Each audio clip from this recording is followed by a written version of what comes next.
حال میں شرع اٹھا اور یہ کہہ کر اس کی آزمائش کرنے لگا کہ اے استاد، میں کیا کروں کہ ہمیشہ کی زندگی کا وارث بنوں؟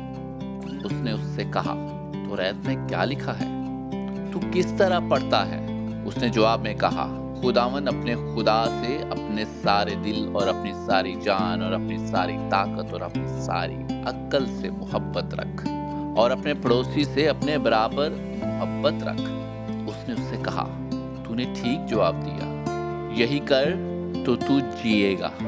مگر اس نے اپنے تئیں راست باز ٹھہرانے کی غرض سے یسوع سے پوچھا، پھر میرا پڑوسی کون ہے؟ یسوع نے جواب میں کہا، ایک آدمی یروشلم سے یریحو کی طرف جا رہا تھا کہ ڈاکوؤں میں گھر گیا۔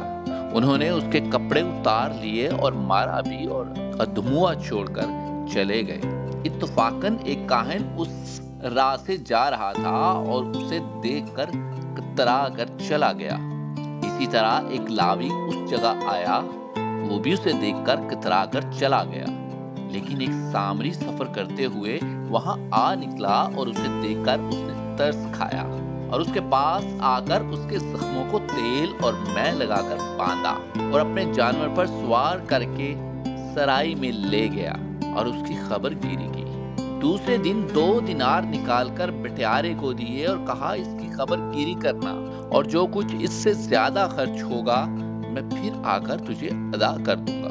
ان تینوں میں سے اس شخص کا جو ڈاکوؤں میں گر گیا تھا تیری دانست میں کون پڑوسی ٹھہرا؟ اس نے کہا، وہ جس نے اس پر رحم کیا۔ یسوع نے اس سے کہا، جا، تو بھی ایسا ہی کر۔